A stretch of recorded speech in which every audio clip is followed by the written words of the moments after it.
Bien, chers collègues, nous allons pouvoir commencer. Je vous remercie d'avoir répondu à cette convocation pour le conseil municipal. Je vais demander à Madame Destin de nous faire l'appel nominal des présents et vérifier le quorum. Oui, merci Monsieur le maire. Bonsoir à tous. Alors, je vais commencer l'appel. David Zobda, Présent. Alex Brichton, Claire Tunorfé, Georges-Louis Lebon, Judith Laborieux, Omer Muoté, Christina Joseph Moroz, Louis Cadignan a donné procuration à Monsieur Vocali, Virginie Mian, Louis-Félix Filet, Yannick Etienne Notte, Henri Basson, Luc Ledoux, Rodolphe Bocali, Marie-Ange Bison, Monique Craspag, Eugénie Zobda, Micheline Carolé. Ah voilà, Madame Zobda. Micheline Carolé, Fred Samo, Absent. Excusez. Miguel Marilus, David Doulin, Max Burdi, Jean-Pierre Jean-Louis, Claudie Vétro, Mylène Charlotte Abricot, Claudia Lérigab a donné procuration à Madame Étienne Notte, José Crampel, Sandrine Elisabeth Gabé a donné procuration à Monsieur Zobda, Lionel Victoire, Maël Bourgeois, Lucie Latour, Yolène Pendant, Pierre-Joseph Adélaïde, Thierry Bernard Adel, Raoul Oligny, Cindy Sillon,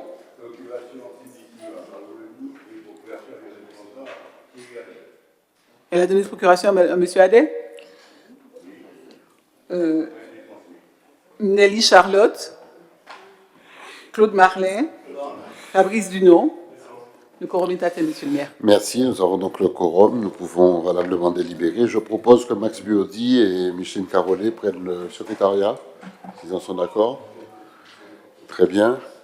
Nous allons donc passer à la validation du compte-rendu de la séance précédente, celle du 10 avril 2025. Vous avez reçu le PV sur votre demande et si vous avez des observations quant à la rédaction du PV, la parole vous sera donnée. S'il n'y a pas de remarques, je mets le PV au vote. Quels sont ceux qui sont contre, qui s'abstiennent? Merci collègues, le PV est adopté. Juste avant de commencer l'ordre du jour, je voudrais mettre à l'honneur une jeune lamentinoise qui a brillé, qui a porté dignement les couleurs du Lamentin, mais plus encore de la Martinique, évidemment, c'est notre pays. Elle a représenté notre pays à une manifestation, un concours qui s'appelait Miss Prestance France, qui s'est déroulé en février de cette année. Et nous avons le plaisir de constater que, par ses qualités propres,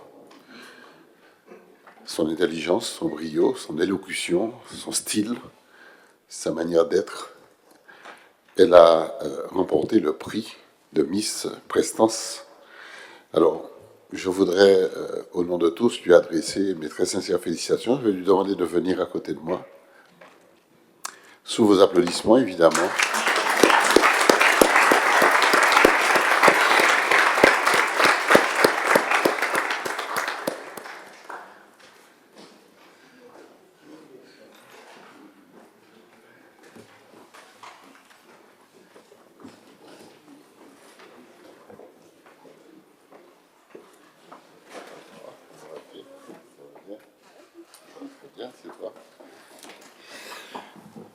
Mesdames, Messieurs, pour ceux et celles qui ne la connaissent pas, je vous présente Mohan Boula.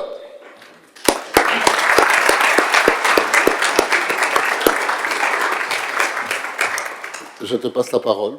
Merci. Alors déjà, bonsoir à toutes et à tous. Merci pour votre accueil. Je suis vraiment honorée d'être parmi vous parce que vous êtes tous des représentants de notre ville du Lamentin et vous honorez également tous nos quartiers. Et j'espère que moi, à mon échelle, je pourrai faire comme vous et représenter la jeunesse et surtout le dynamisme de notre ville qui est le Lamentin. Merci beaucoup pour votre accueil.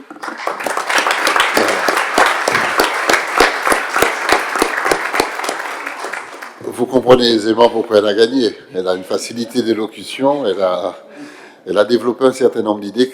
Comment tu te sentais pendant ce concours? Qu'est-ce qui a fait la décision, d'après toi? Ben, je pense que c'est mon caractère, parce que je suis quelqu'un de posé, d'assez posé, de réfléchi. Merci à ma mère. Et je suis très observatrice également. J'essaie d'anticiper les situations et d'être la meilleure et de me démarquer, en fait. Mais pas par de mauvaises actions, mais par mon cœur. Et c'est super important pour moi. Donc voilà, j'espère que... Très bien. Voilà. Est-ce que ton parcours scolaire a compté, ou ton engagement associatif, qu'est-ce qui a permis de faire la différence? Oui, parce que, alors, je ne sais pas si vous le savez, mais je suis en 2e année d'études de prépa. Donc, c'est une préparation pour faire des études d'ingénieur en biochimie. Et c'est une préparation qui est très dure, qui demande du mental. Je ne dors pas beaucoup. J'ai fait des séjours à l'hôpital. Et cette pugnacité que j'ai eue grâce à mes études m'a permis de pouvoir prendre, en fait, ce titre de Miss Prestance, parce qu'on voit beaucoup les paillettes, les strass, les robes, mais derrière tout ça, il y a un travail, il y a une préparation qui demande beaucoup d'efforts. Et je pense que mes études m'ont beaucoup aidé à tenir face à toute l'adversité qu'il y a eu pendant les élections. Bravo.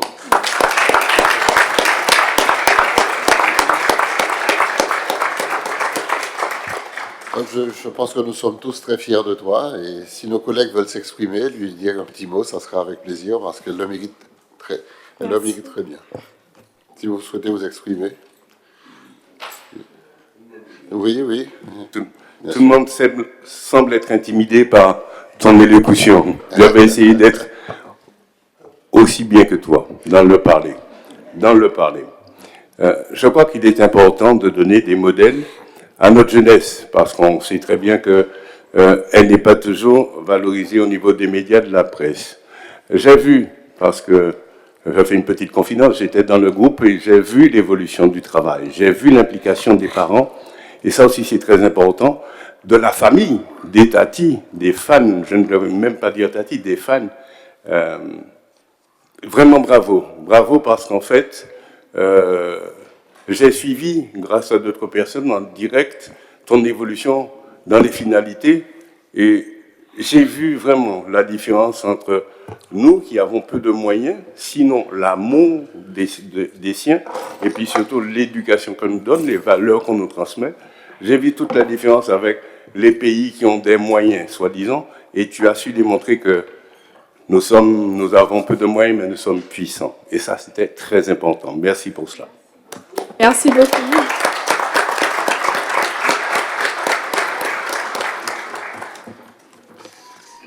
Mylène? Oui, merci Monsieur le maire. Bonsoir à tous. Félicitations. Tu as beaucoup de courage, surtout par rapport à tes études. L'ingénierie, c'est pas facile, c'est du costaud, et tu as été très courageuse, très ambitieuse de te lancer dans ce type de concours, de compétition. J'aimerais avoir quelques critères sur Miss Prestance, parce que actuellement on a tellement de Miss qu'on va s'y perdre, on se noie dans toutes ces Miss. Je t'écoute, merci beaucoup. Merci pour la question. Alors effectivement, il y a beaucoup de concours de beauté, tels que Miss France ou bien Miss Petite Universe. Mais Miss Prestance, c'est vraiment un comité qui a été créé à l'image du moins, de la grand-mère de sa créatrice, parce qu'elle est décédée. Et elle était toujours très élégante, très apprêtée. Et la créatrice de ce comité veut mettre en avant l'élégance de la femme dans tout ce qu'elle fait, dans son élocution, dans sa façon de s'habiller, dans sa façon d'interagir avec les autres, mais aussi parce que cette femme a été maltraitée par son mari et elle souhaite encourager les femmes à se relever et à toujours montrer le meilleur d'elles-mêmes, d'où le nom de prestance, parce que la prestance, ce n'est pas juste une façon de s'habiller, mais c'est dans tout le mode de vie. Voilà. Très bien.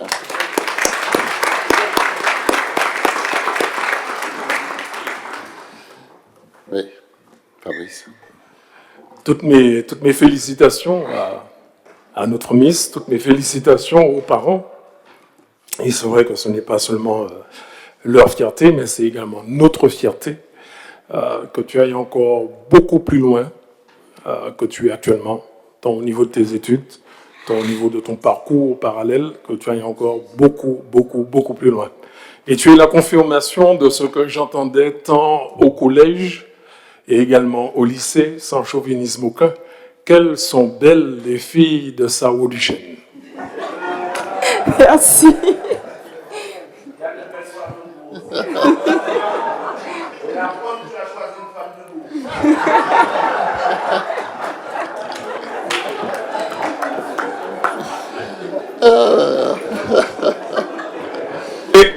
Bien. Mais Je voudrais juste dire à Omer Moueté, pour une fois, il est...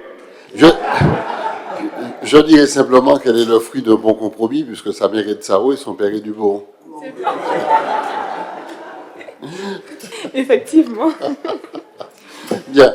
Bien. Chers collègues, je pense que c'est le moment pour moi de lui remettre en votre nom à tous un petit présent qui va symboliser le petit moment qu'elle a passé avec nous et les hommages très intéressants que vous lui avez adressés. Je pense qu'elle le mérite amplement. Et en votre nom, je pense qu'il faut bien évidemment la remercier, mais surtout lui souhaiter une suite très intéressante et très importante de ses études. C'est d'abord l'essentiel. Mais je pense que l'expérience que tu as acquise avec ce concours va te permettre de faire un pas supplémentaire dans tes études. Et puis de penser toujours à ta ville. Oui, bien sûr, je pense toujours à ma ville parce que j'ai des projets en cours, d'associations, etc. Donc, bien sûr, toujours. Bien, merci pour tout. Merci à vous.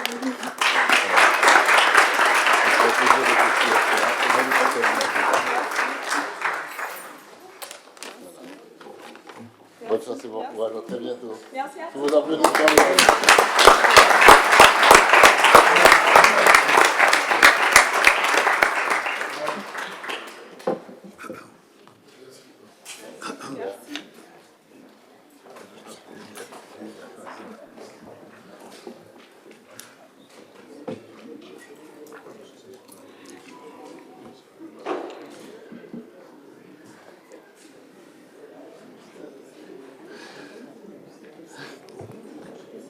Très bien. Oui.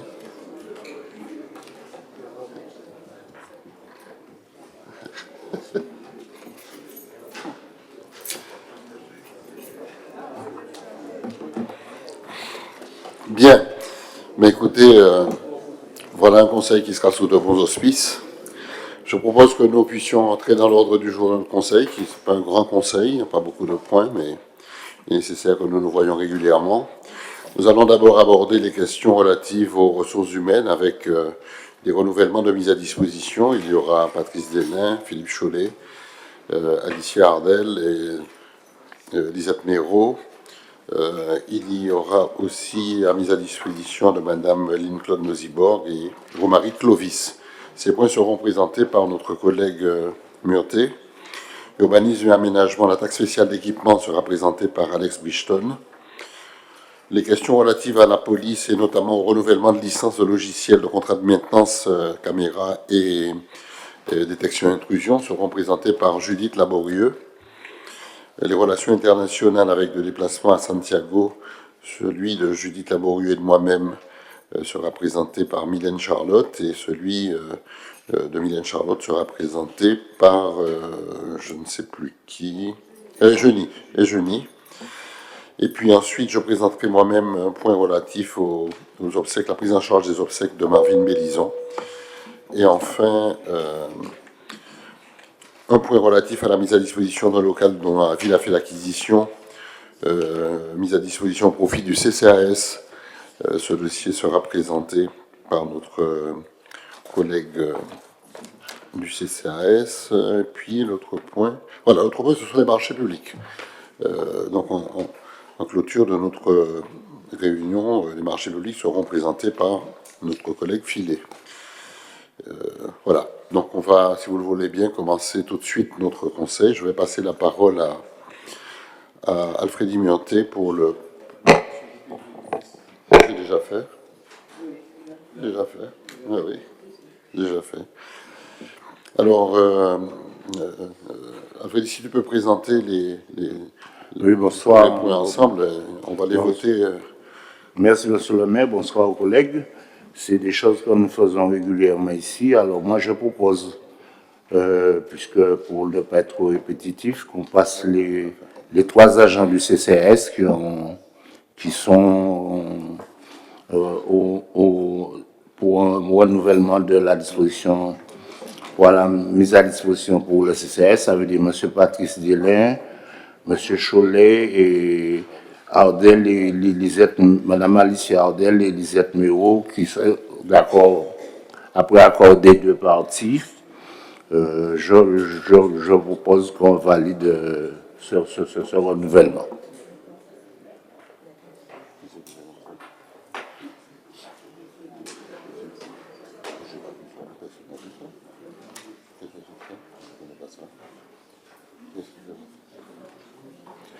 Tu as présenté l'ensemble des points? Les trois du CCAS d'un coup, puisque c'est Oui, des renouvellements. Sur les trois pour le CCAS, Yes. je propose que l'on passe au vote. Si vous avez des remarques concernant les mises à disposition de ces agents, ce sont des renouvellements, hein, des agents qui y sont déjà. S'il n'y a pas de remarques, nous allons voter. Quels sont ceux qui sont contre, qui s'abstiennent?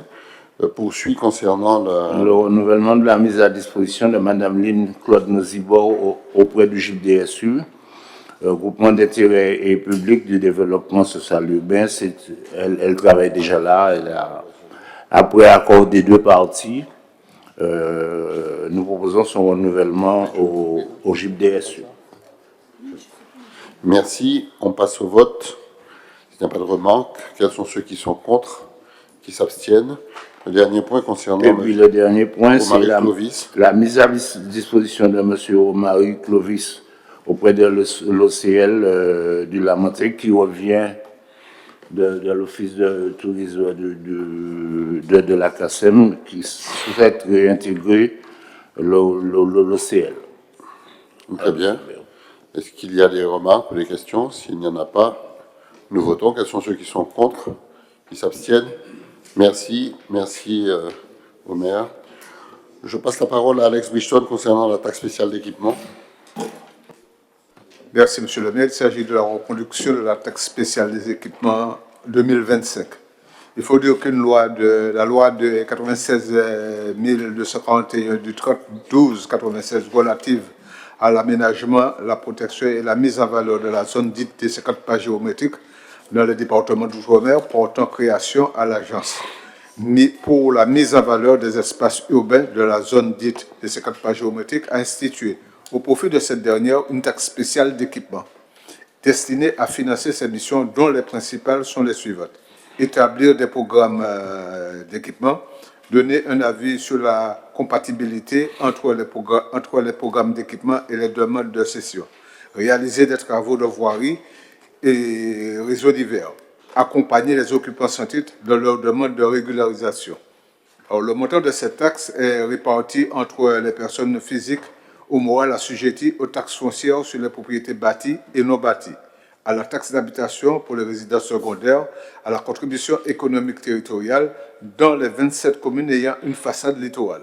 La TSE est affectée uniquement à la gestion de la zone de l'agence des 50 pas géométriques, dont la mission première porte sur la régularisation foncière des occupants de la zone des 50 pas géométriques, notamment pour nos Lamentins Vieux-Pont.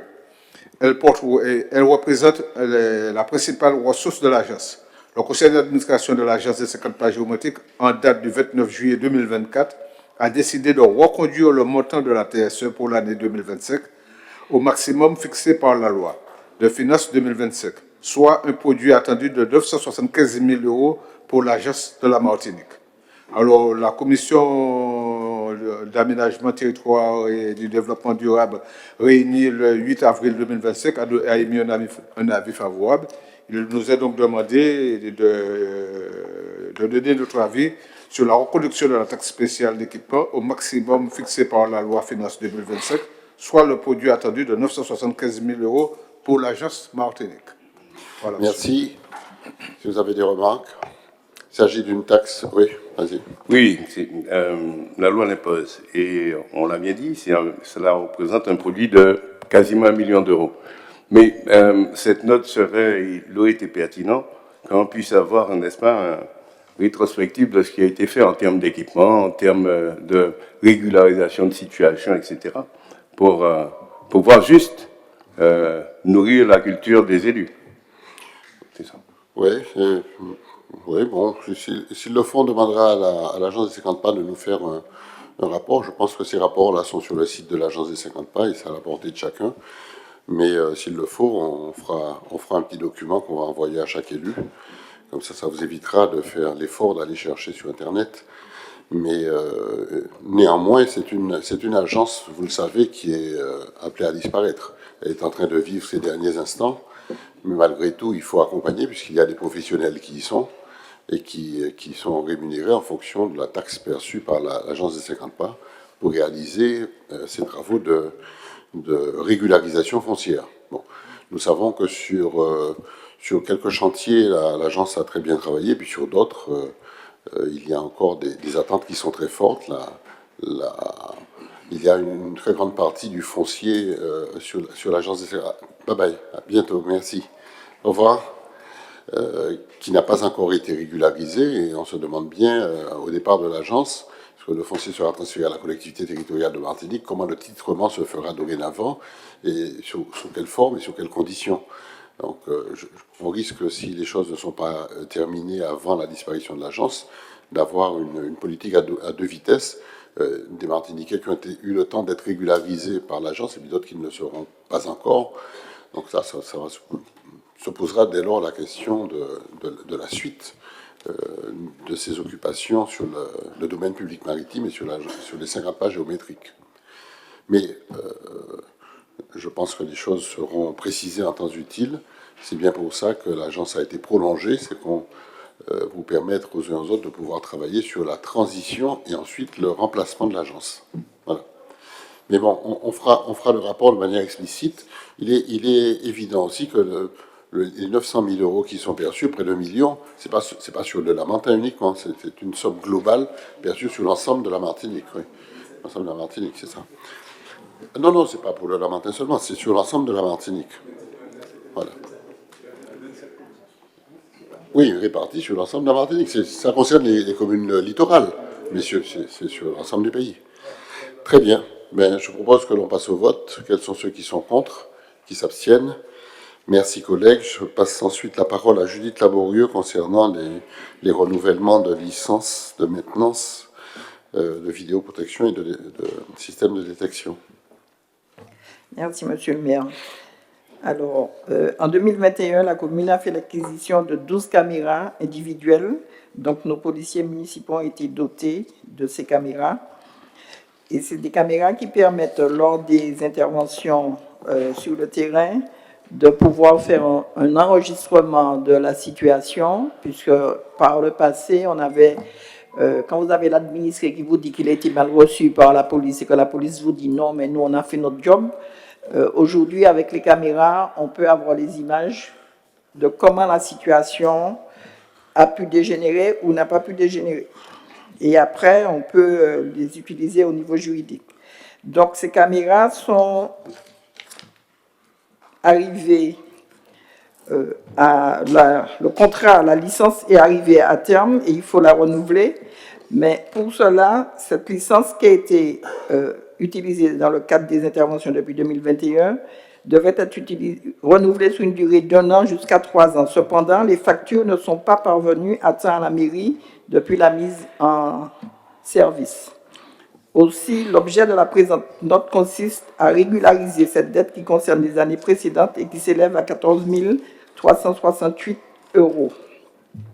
Il s'agit pour les membres du Conseil d'autoriser ce paiement afin d'envisager le renouvellement de cette prestation à compter de cette année qui s'élève à 3 667 €.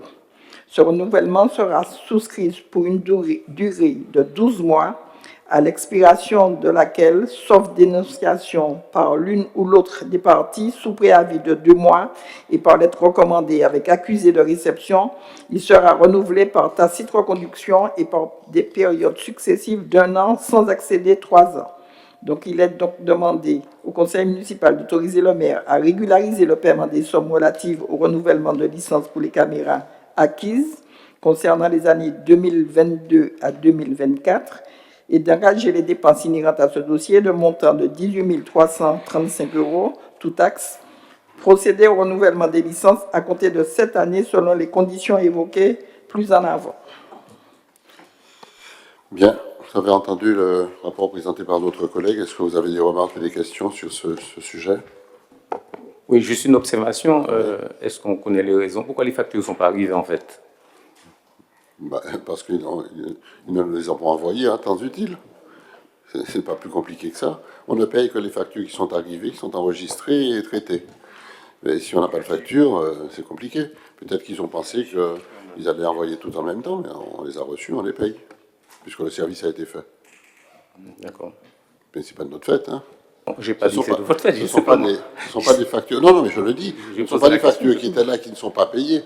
Ce sont des factures que nous n'avions pas. Et en général, quand on a des factures, tu as vu, on l'a même voté ici, le délai de paiement est à 30 jours. Donc, on règle les factures dès qu'on les a. Oui, non, parce que j'ai trouvé 3 ans quand même. Ils sont restés 3 ans sans demande. J'ai trouvé ça un peu. Voilà, aujourd'hui, on entend que les entreprises sont en difficulté. Un peu bizarre. Manifestement pas celle de l'Hexagone. Alors, quels sont ceux qui sont contre, qui s'abstiennent? Merci, collègues. Point suivant, Judith, toujours concernant le contrat de maintenance des caméras. Alors, la ville a fait l'acquisition de systèmes d'alarme sur plus de 35 bâtiments communaux reliés au centre de supervision urbaine, donc le CESU, avec la société ASA à Blum. Ces alarmes devront être opérationnelles courant premier semestre 2025. Durant la période précédente, les alarmes ont été configurées, mises à jour, remplacées au besoin. Au cours du mois de mai, l'ordinateur permettant la liaison avec le CESU sera installé dans la salle de visionnage avec un écran permettant d'obtenir en temps réel les points d'intrusion, déclenchement d'alarme fournis avec précision. Le contrat de maintenance doit donc être reconduit pour 1 année.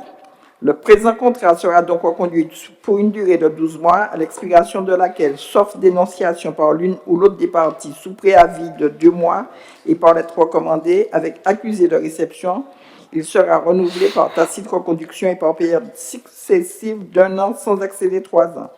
Il est donc demandé au conseil municipal d'autoriser le maire à signer le contrat de maintenance et d'engager les dépenses inhérentes à ce dossier d'un montant de 23 673,62 € hors taxe, soit 25 685,88 € tout taxe. Et vous avez la liste des bâtiments communaux concernés par les alarmes dans le document. Très bien. Des questions, des remarques concernant ce contrat de maintenance? C'est assez classique, hein, on a les appareils, on les entretient, et si on veut qu'il dure, il faut le contrat. S'il n'y a pas de questions, on passe au vote. Quels sont ceux qui sont contre, qui s'abstiennent? Enfin, Judy, tu as le dernier dossier? Le dossier qui était avant. Alors, contrat de maintenance. Tu as fait à l'envers. Ouais. Oui. Mais c'est pas grave, c'est pas grave. Contrat de maintenance des caméras de la vidéoprotection de la ville du Lamentin. Alors, la première tranche du projet vidéoprotection a permis, en octobre 2013, l'ouverture du centre de supervision urbaine pour la ville du Lamentin avec 24 caméras réparties dans le centre-ville. Le marché de la seconde tranche débuté en 2018 a permis de mettre en place des caméras sur les bâtiments communaux, les quartiers rencontrant des problématiques importantes, afin de couvrir une grande partie du territoire pour un coût total du projet de 1 200 000 €. Budget ville 800 000 € dans les 1 200 000 €. Un marché d'assistance à maîtrise d'ouvrage ainsi que la troisième tranche de la vidéoprotection doivent être mis en place en 2026. Contraignant ainsi à prolonger la maintenance sur la période allant du 1er avril 2025 au 31 mars 2026. Cette seconde tranche, répartie en 2 phases, première phase caméra intérieure et seconde phase caméra extérieure, a été prise en charge par un contrat de maintenance arrivé à échéance en avril et qui doit être renouvelé. Ce qu'on vient de faire. La phase de maintenance des caméras intérieures consiste à la prise en charge des matériels et des logiciels des caméras actives CV31 à CV47, ce sont des noms donnés aux caméras, soit 17 caméras, ainsi que la mise à niveau du réseau de transmission des caméras AG01 à RC01, soit 12 caméras. Vous avez le contrat dans le dossier. La phase de maintenance des caméras extérieures consiste à la prise en charge des matériels et des logiciels des caméras suivantes, positionnées sur les bâtiments communaux, soit 50 caméras, intérieures et extérieures, ainsi que les 24 caméras historiques, les premières de 2013. Donc, Le présent contrat sera souscrit pour une durée de 12 mois, à l'expiration de laquelle, sauf dénonciation par l'une ou l'autre des parties, sous préavis de 2 mois et par lettre recommandée, avec accusé de réception, il sera renouvelé par tacite reconduction et par période successive d'1 an, sans excéder 3 ans. Il est donc demandé au Conseil municipal d'autoriser le maire à signer le contrat de maintenance et d'engager les dépenses inhérentes à ce dossier d'un montant forfaitaire de 31 961 € hors taxe, soit 34 677,69 € tout taxe. Très bien, merci. Donc, on a fait le point concernant les caméras de vidéoprotection à l'instant.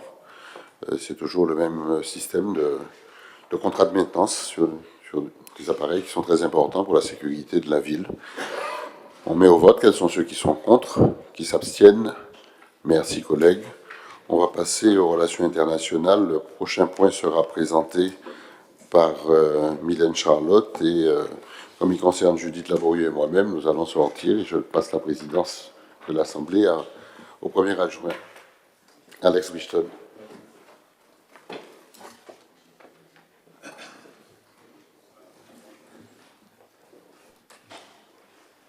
Vas-y, collègue. Merci, Monsieur le maire.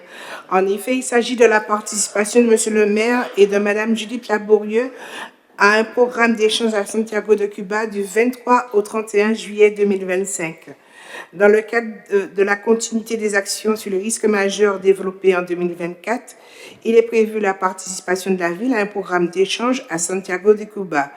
À cet effet, une mission présidée par Monsieur le maire David Zobda, accompagné de Madame Judith Laborieux, 4e adjointe au maire, vice-président de la commission sécurité, la réglementation et la prévention de la délinquance, se tiendra du 23 au 31 juillet 2025. Les grandes lignes de ce programme: des rencontres avec les acteurs de la défense civile, des échanges avec des acteurs de l'école de chiens de recherche et du programme de formation canine en vue de l'installation d'une unité canine au Lamentin, la découverte de la réserve militaire et sanitaire, le retour d'expérience des communautés résilientes.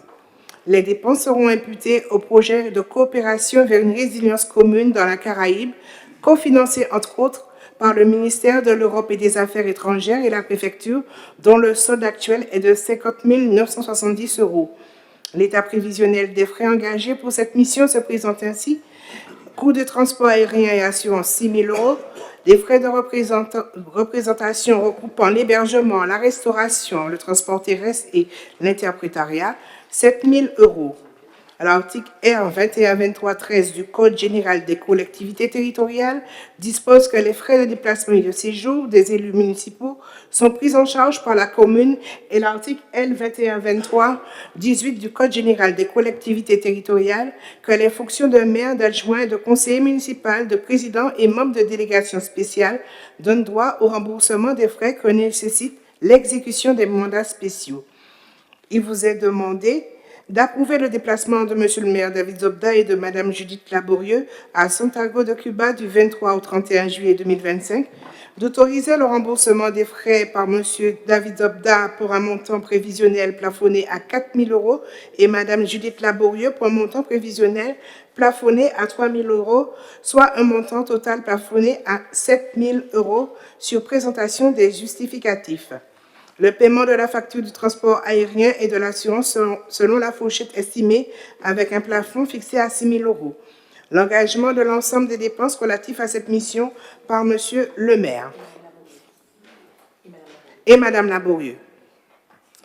Voilà, Monsieur le maire. Merci, collègue. Collègue, vous avez entendu la présentation de notre collègue Mylène Charlotte. Avez-vous des observations ou des questions? Pas de questions, pas d'observations. Ah, vas-y, collègue Duno. Il y a, au niveau du vote pour donner mandat à y aller, il n'y a pas d'opposition. Mais par contre, je voudrais qu'on parle de la mission. Et aussi demander à Monsieur le DG, l'absence des concernés, c'est bien au moment du vote, pas au moment de la discussion, parce qu'ils peuvent répondre à des questions.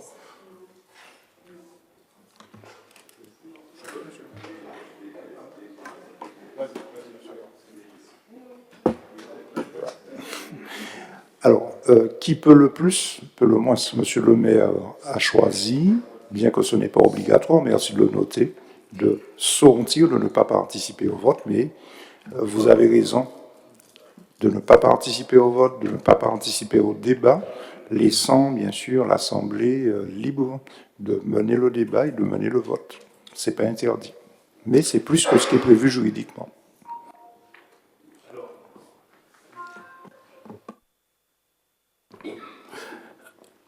Alors, les questions précises concernant la mission en elle-même. Donc, c'est un type de mission, surtout que nous sommes à l'approche de la période cyclonique, c'est un type de mission que nous avons déjà vu au Lamentin. C'est avec les points précis, il y a des points supplémentaires qui peut-être seront nouveaux, vous allez nous dire, mais concernant la rencontre avec les acteurs de la défense civile, la sécurité civile, le retour d'expérience des communautés résilientes, nous avons déjà vu ça. Donc, qu'est-ce qu'il y aura de nouveau par rapport au précédent?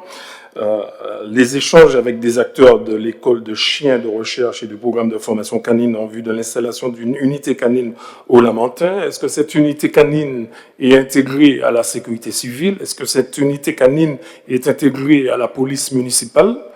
Donc, deux destinations différentes. Qu'est-ce qu'il y a de particulier pour les chiens cubains qui n'auraient pas chez les chiens martiniquais? Parce que je connais une association de dressage pour ce faire à Rivière-Salée qui est très compétente. D'ailleurs, les gendarmes et les policiers y vont pour leurs chiens. Donc, le plus. Et donc, ces deux questions-là. Tu as une question, tu as une réponse à apporter à notre collègue? Je n'ai pas plus d'informations que ce qui est présenté au dossier, notamment que c'est Madame Laborieux qui gère cette partie sur les risques majeurs. Et c'est vrai que nous souhaitons approfondir la prévention dans le cadre des risques majeurs, mais également nous tenons à mettre en place une brigade canine en Martinique, non seulement pour les cyclones, mais aussi en cas de tremblement de terre. Et nous n'avons pas encore abouti à cela. Mais ce déplacement sert aussi à Monsieur le maire de rencontrer nos correspondants là-bas pour mettre en place les actions à venir. Ça te convient, collègue?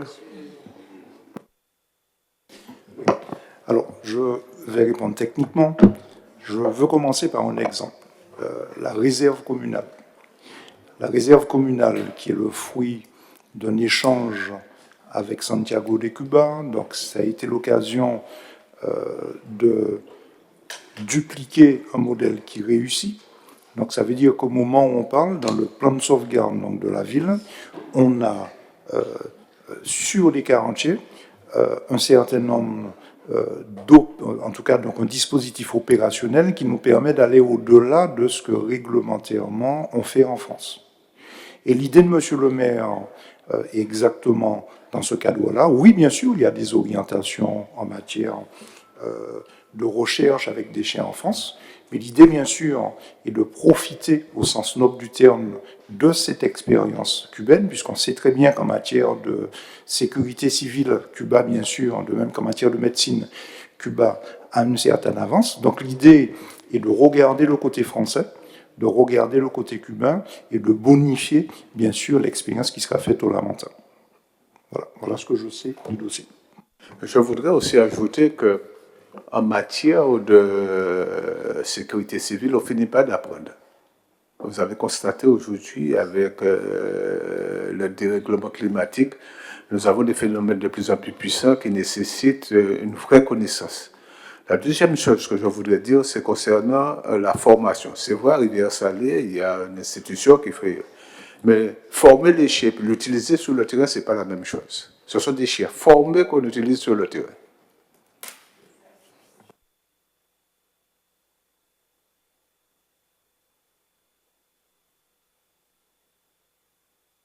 Bonjour à toutes et à tous. Merci, Monsieur le maire, de me donner la parole.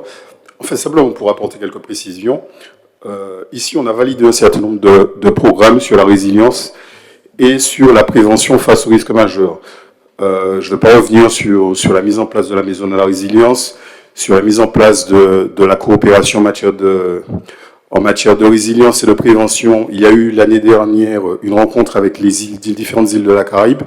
Il s'agit pour nous de travailler, de mettre en place une forme de coopération inter-îles, sachant que s'il y a une catastrophe majeure qui se réalise, quelle que soit l'île, les plus proches, nos plus proches sont nos voisins. Donc comment mettre en place une forme de coopération pour pouvoir interagir, sachant que entre le moment où la crise se réalise et le moment où les équipes nationales peuvent être en place, il faut compter environ entre 24 et 48 heures.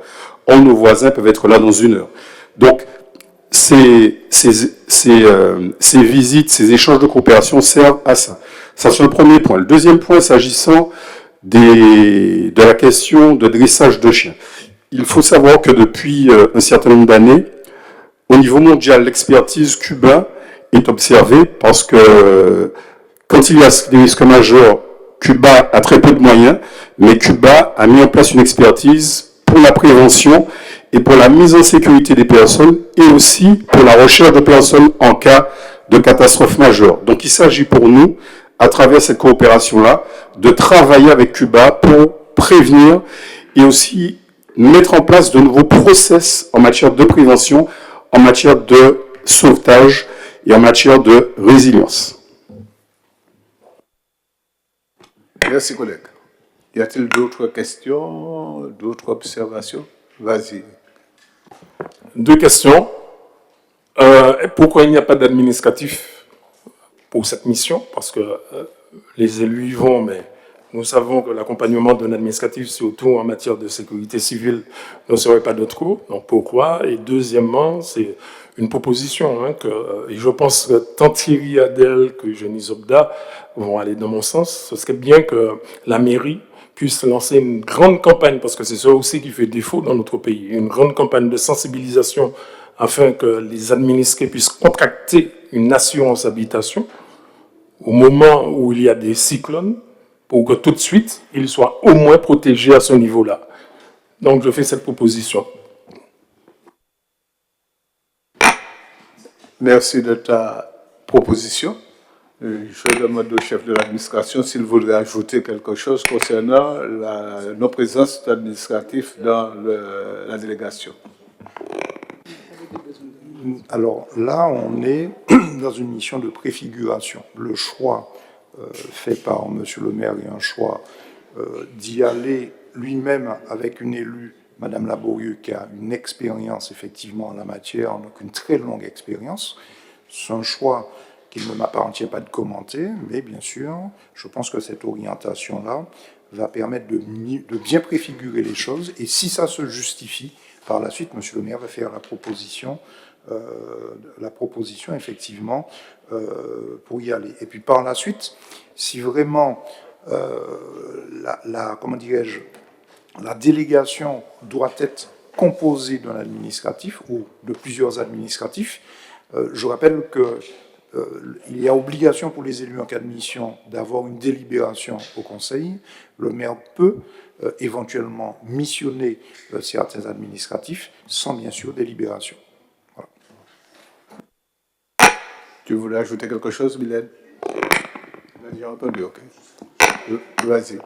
Juste ajouter une précision, monsieur le maire, c'est qu'il y a eu effectivement une délégation d'administratifs, il me semble, soit en 2023 ou en 2024, sur cette question de prévention canine. Il y a une délégation qui a été à Cuba, une délégation d'administratifs, qui a été à Cuba sur cette question de dressage de chiens. Donc là, il s'agit, à mon avis, de finaliser des questions plutôt politiques sur cette question et de la mise en place véritablement d'une coopération en matière de résilience et de prévention. Puisque nous avons voté ici, me semble-t-il, j'ai plus la date de ce conseil municipal, soit en 2023 ou en 2024, mais la visite d'une délégation qui était composée d'administratifs et d'élus sur cette question de dressage d'animaux, de chiens, de prévention. Merci, collègue. Y a-t-il d'autres questions, d'autres observations? S'il n'y en a pas, nous allons passer au vote. Quels sont ceux qui sont contre? Quels sont ceux qui s'abstiennent? Voter à l'unanimité des présents. On peut demander à M. le maire et à la collègue Laborieux de revenir.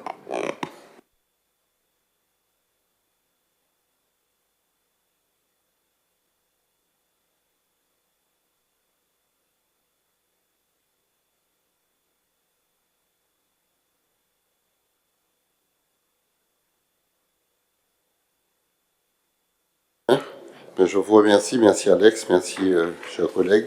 On fait le point suivant concernant Mylène Charlotte, le Festival del Caribe. Je demande à Mylène de nous laisser. Et ce point sera présenté par Eugénie Zobda. Vas-y, prends le micro. Prends le micro, s'il te plaît. Laisse-le un peu. Merci, monsieur le maire. Voilà. Bonsoir à toutes et à tous. Oui, alors, il s'agit d'un mandat spécial pour la participation de madame Mylène Charlotte Abricot au Festival del Caribe. Donc, dans le cadre des accords de coopération convenus avec les partenaires, la participation aux événements culturels et populaires des territoires respectifs a été actée comme élément de connaissance renforcé de l'autre. Ainsi, la ville de Lamentin a reçu l'invitation de son homologue pour participer à la 44e édition du Festival de la Caraïbe et du Feu, dit Festival del Caribe Fiesta del Fuego.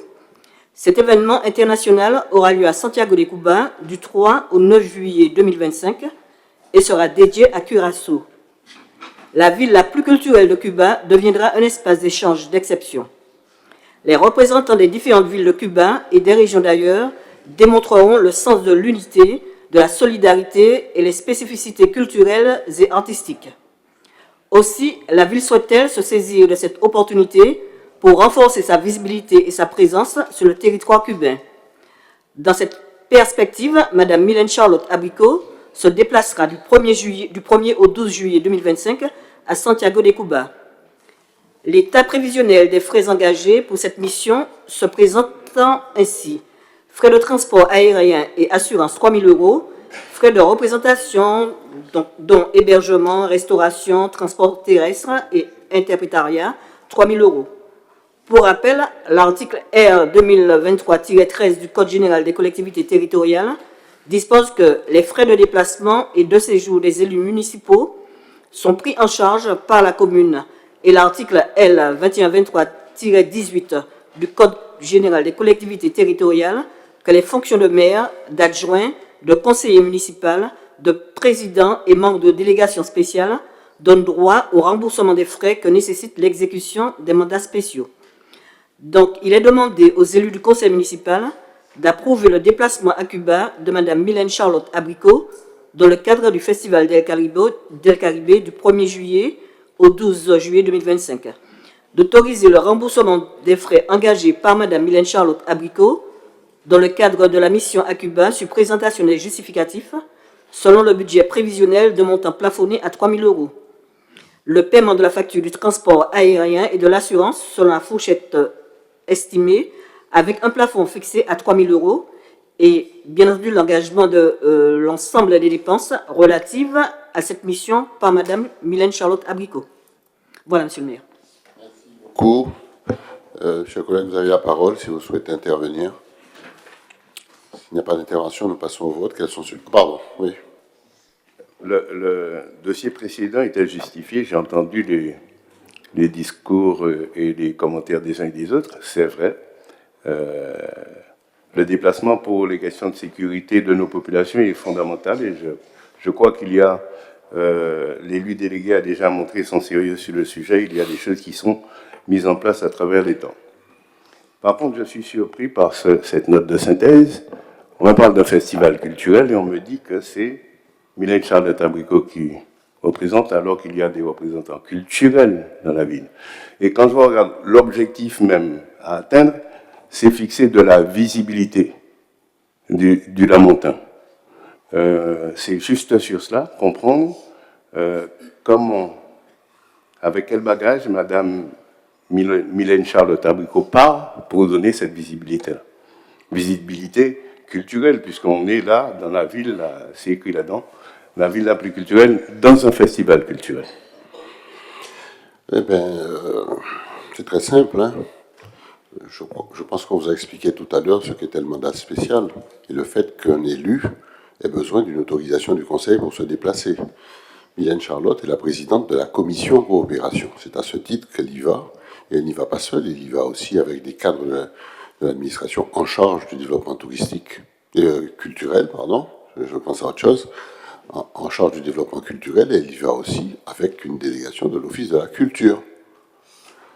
Mais il s'agit ici d'autoriser une élue responsable de la commission, a participé à ce voyage. Elle a dirigé l'équipe, c'est tout.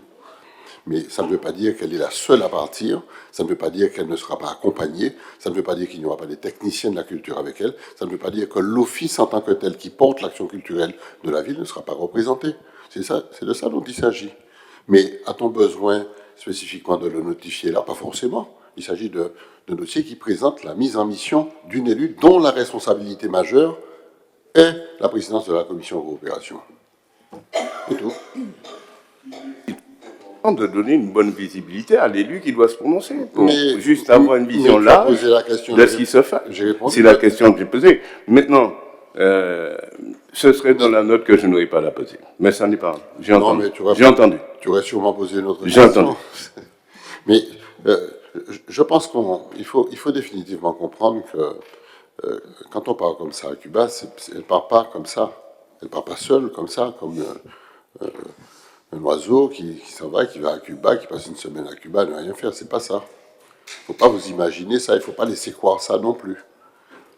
Donc quand on y va pour travailler, on y va pour représenter la ville, on y va pour une dimension que l'on donne à la ville, on y va pour faire des échanges, on y va pour gagner quelque chose ou pour apporter quelque chose. C'est ça l'intérêt de la coopération. Alors je sais très bien que ça vous passionne, peut-être que vous n'avez pas d'autres points extrêmement critiques à formuler contre nous, donc chaque fois que vous pouvez vous raccrocher aux branches. Mais néanmoins, ça fait partie de la dimension politique que nous assumons. Et j'assume cette relation avec Cuba. J'assume tout ça. Non, laisse-moi parler, s'il te plaît. Si, je t'entends bourgonner. Je comprends que ça te dérange ce que je dis, mais je vais te laisser le temps de t'exprimer si tu le souhaites. Mais moi, j'assume la relation avec Cuba. J'assume politiquement parlant, j'assume humainement la relation avec Cuba. J'assume socialement la relation avec Cuba. Et j'assume tout le programme que nous avons réalisé et tout l'héritage que je tiens de Pierre Samoué, que je poursuis à un autre niveau. Et c'est ça qui est important. Construire une coopération qui aille un peu plus loin, vers une coopération économique, vers des projets intéressants qui sont en phase avec le développement économique de la Martinique. C'est vers ça que nous irons. Et Cuba peut nous apporter comme nous pouvons porter à Cuba, et nous le faisons déjà. C'est ça l'engagement que je prends. Et je pense que la ville du Lamentin peut avoir une relation internationale, comme elle peut avoir une relation avec Sainte-Lucie, comme elle peut avoir une relation avec Haïti. Oui, nous pouvons le faire. Et il faut que la Martinique commence à comprendre qu'indépendamment des questions de politique politicienne, on doit pouvoir nous inscrire dans la cohérence caribéenne. C'est notre terrain naturel d'expansion. Il nous faut nous installer dans cette coopération caribéenne. Alors évidemment, c'est pas comme si on prend un taxi pour aller à Ducos. C'est vrai que ça coûte. C'est vrai, mais ce sont des investissements que l'on fait sur l'avenir de notre pays, dans son intégration caribéenne. Et quand on n'aura pas compris ça, je pense qu'on sera à côté de la plaque pour longtemps. Voilà. Donc on passe au vote. Quels sont ceux qui sont contre? Qui s'abstiennent? Très bien. Point suivant. Il s'agit d'un point que je présente moi. Merci beaucoup. Le point est adopté à l'unanimité, moins 3 abstentions. On passe au point suivant, concernant la prise en charge des obsèques. J'ai dit... Qu'est-ce que j'ai dit? 5 abstentions, oui, en comptant les procurations. 5 abstentions. Je passe au point suivant, la prise en charge des obsèques de M. Marvin Bélison. Alors, le 26 juillet 2025, la ville a été frappée par la disparition tragique de 2 de ses agents, M. Marvin Bélison et Mme Marceline Martinon, dans un accident aérien survenu à la Dominique. Face à ces difficultés financières, la famille a sollicité la municipalité qui, dans un esprit de solidarité, a pris en charge les frais liés à la veillée funéraire de Mme Martinon qui s'est tenue le 13 mars 2025. Afin de garantir une équité de traitement envers les familles des défunts, le présent rapport soumet à l'examen du conseil municipal la demande de prise en charge à titre exceptionnel des frais d'obsèques de M. Marvin Bélison.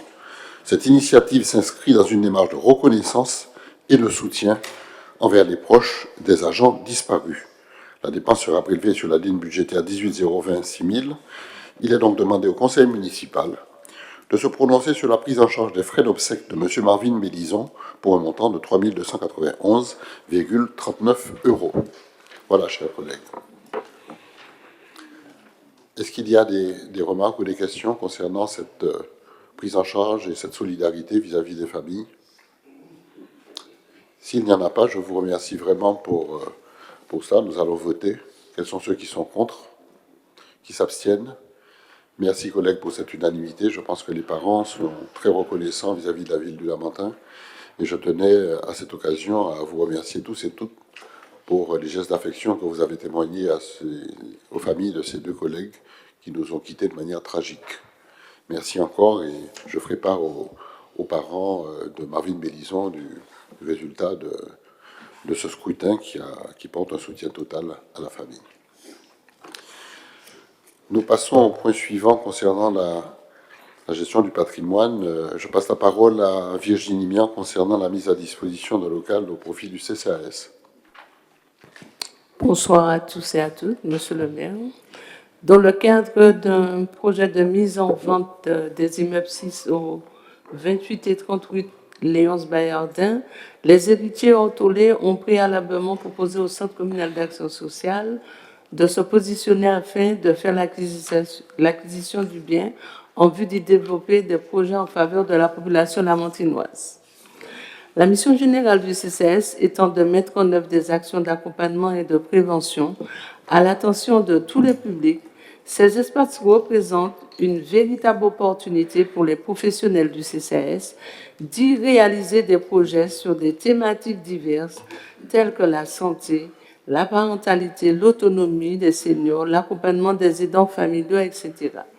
De plus, la situation de ces logements au bout favorisera la proximité avec la population, le partenariat avec des professionnels environnants et participera à l'animation du secteur. Ainsi, le logement situé au 28 rue Léonce Bayardin pourrait faire l'objet de logements de transit et celui du 30 deviendrait un espace polyvalent pour mettre en œuvre des actions sur diverses thématiques. Afin de soutenir le CCS, la ville a fait l'acquisition des 2 immeubles en avril 2025 pour ensuite les mettre à disposition de l'établissement en vue d'y développer des projets. Proposition de décision ou avis, il est demandé au conseil municipal de se prononcer sur la mise à disposition des immeubles 6 au 28 et 30 rue de la rue Léonce Bayardin au CCS. Merci. Merci, chers collègues. Vous avez la parole concernant cette mise à disposition d'un local, de 2 locaux, en fait, dont la ville a fait l'acquisition tout récemment et qui seront mises à la disposition du CCAS pour le programme d'action en faveur des Lamantinois et Lamantinoises. S'il n'y a pas de questions, nous allons passer au vote. Quels sont ceux qui sont contre? Qui s'abstiennent? Merci, collègues. Je passe la parole à notre collègue Filet pour le point concernant les informations sur les marchés publics. Merci, monsieur le maire, et bonsoir à tous. Alors, il s'agit d'informer le conseil municipal sur les marchés à croquade passée selon les procédures formalisées, les procédures adaptées, les marchés sans publicité ni mise en concurrence préalable et les modifications avenant. Alors, par délégation du conseil municipal du 26 juin 2014, du 13 décembre 2018 et du 11 juin 2020, le maire est autorisé à passer des marchés à croquade de fourniture de services et de travaux ainsi que des conventions dans le cadre de sa mission de service public dès lors que les crédits sont disponibles. Aussi, en application de l'article L2122-23 du Code général des collectivités territoriales, le maire doit rendre compte des décisions qu'il a prises en vertu de ces délégations. Alors, vous avez 2 commissions qui interviennent dans le cadre de la commande publique. Premièrement, la commission des achats pour les marchés à procédure adaptée qui fait une proposition d'attribution à l'acheteur public. Vous avez la commission d'appel d'offres qui a une compétence d'attribution pour les procédures formalisées, appel d'offres ouvert ou restreint, procédure avec négociation et dialogue compétitif. Et puis pour les modifications externes conduisant à une augmentation supérieure de 5% du marché initial du marché, elle émet un avis préalable obligatoire. Puis vous avez en pièce jointe le tableau récapitulant l'ensemble des marchés à croquade et modifications ex-avenant passées dans ce cadre. Et comme l'accoutumée, la ville fait état de l'ensemble des marchés passés par la collectivité notifiés au cours des mois d'avril 2025. Alors, vous avez 4 marchés à procédure adaptée, puis 2 marchés sans publicité ni mise en concurrence. Alors, les marchés se décomposent de la manière suivante. Vous avez 4 marchés à procédure adaptée. Pour les services concernés, vous avez la police municipale, vous avez 2 marchés de services. Pas de mini, maxi 546 960 euros. Vous avez un marché pour le bâtiment pour un montant de 38 100 euros. Et puis STE, un marché de travaux, mini 30 000 euros et maxi 200 000 euros. Et puis vous avez 2 marchés sans publicité ni mise en concurrence pour les services concernés. Vous avez un service concerné, affaires scolaires. Vous avez 2 marchés de fourniture pour un montant de 17 673,67 euros. Voilà, mes chers collègues, une information. Merci, collègue Filet. Merci. Nous sommes maintenant en questions diverses. Si vous avez des questions, maintenant. Questions diverses. Oui, Lionel. Merci, monsieur le maire. Non, ce n'est pas une question, mais je sais que la diffusion du conseil municipal, ce sera samedi ou dimanche. Donc, c'est une information pour les élus. La SE Siwoko de Plaisance est en finale de Coupe de Martinique. L'année dernière, M. Boukali et M. Cadinet avaient représenté M. le maire lors de cette finale. Il y avait pas mal de monde. Et la Siwoko remercie notamment la ville sur justement les conditions d'entraînement au niveau de Plaisance. Donc, c'est pour vous dire qu'il y aura une finale ce jeudi au Saint-Esprit. C'est jeudi? Ce jeudi. Soir? Non, à 15h. À 15h? Voilà. Ah oui, c'est férié. Jeudi 8, jeudi qui vient là. Après-demain? Après-demain. 15h. Voilà. Où ça? Saint-Esprit? Au Saint-Esprit, voilà. Très bien. Ok. Très bien. Oui. Fabrice Dunon. Donc, des habitants de la rue Léopold Bissol m'ont interpellé pour des problèmes que certains connaissent, donc, mais qui ont pris des proportions qui méritent une alerte et un relais auprès du conseil municipal. La circulation est très, je pourrais dire, risquée pour les personnes âgées, les enfants, le soir à Léopold Bissol. Les voitures, ils déboulent ainsi que les motos à une vitesse excessive. Il y a eu déjà plusieurs dégâts et des véhicules endommagés, des accidents. Donc, ils m'ont demandé de relayer ici la pose d'un ralentisseur, surtout qu'il y a eu la pose de ralentisseur à la rue Anne-Cendré. Donc, ils ne comprennent pas pourquoi ce n'est pas fait dans leur rue. La deuxième chose, une maison après la Fédération départementale des chasseurs de Martinique. Il y a un terrain vague et il semblerait que des administratifs du service technique leur auraient dit que ce terrain appartient à la ville du Lamentin. Donc, si c'est le cas, il faudrait procéder au nettoyage de ce terrain, parce que on aura une forêt bientôt en plein bourg. Et si ce n'est pas le cas, il faudrait qu'on puisse demander aux propriétaires, parce qu'on ne peut pas laisser un terrain non entretenu, singulièrement en plein centre-ville, avec toutes les nuisances que cela entraîne, les rats, et j'en passe, tous les déchets qu'on pourrait y jeter, les nuisibles, et également ceux et celles qui vont y faire des pratiques plus ou moins immorales. Donc, procéder au nettoiement de ce terrain. La troisième chose, à côté toujours à la rue Léopold Bissol, à côté du garage de M. Fares. Donc tu vois, Omer Miotin, en face de la rue Péronette. Il y a un point lumineux qui est totalement recouvert par le... C'est un pied qui s'agit là. Par l'arbre. C'est la saison des quénettes, par un quénetier. C'est un quénetier qui est là. Par le quénetier, et ça gêne. Donc, il faudrait procéder également à l'élagage de cet arbre pour apporter un petit peu plus de sécurité à ce quartier, à cette rue.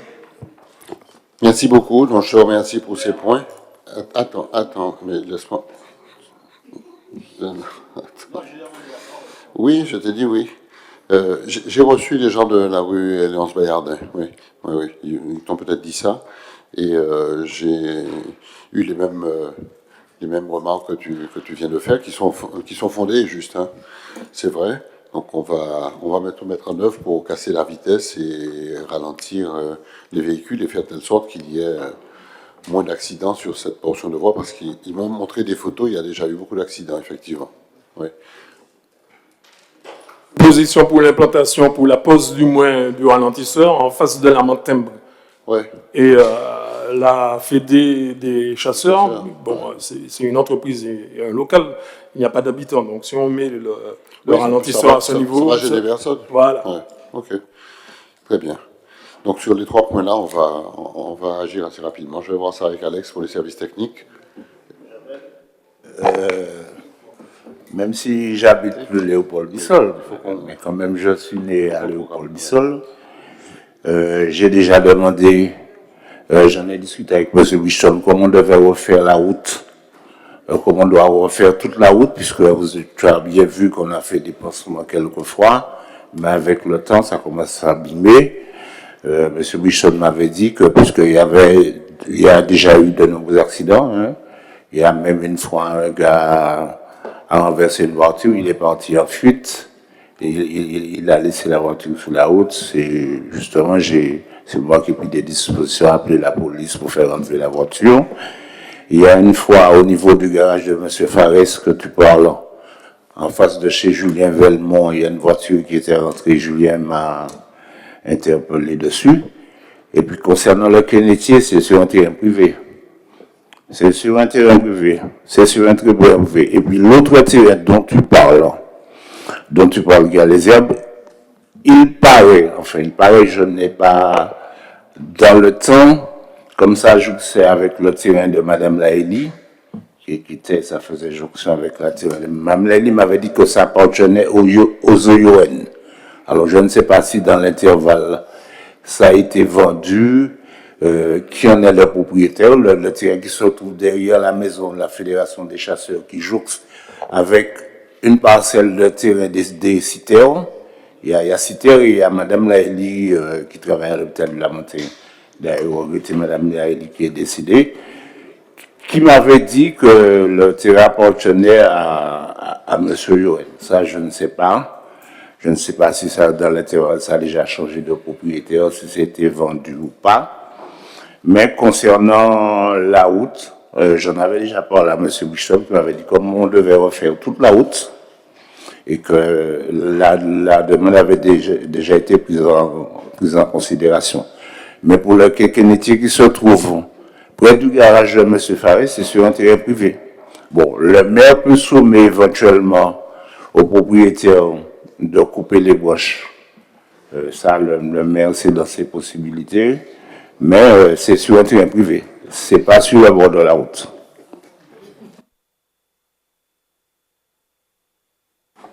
Alors j'insiste pour le bien des habitants de Léopold Bissol. L'intervention que je demande sur le Kennedy, ce n'est pas entrer sur le terrain privé, mais c'est sur la partie de la voie publique. C'est carrément sur le trottoir, au point que ça recouvre le point lumineux. Tu ne vas plus à Léopold Bissol le soir. Bien, c'est bon, ça va. On va s'occuper de ça. Très bien. D'autres questions, d'autres remarques? S'il n'y en a pas, chers amis, je vous remercie tous et toutes. Je vous souhaite une excellente soirée. Vous allez rentrer chez vous un peu plus tôt, c'est parfait. Et au mois prochain, à bientôt. Merci. Merci à KMT, merci à la presse.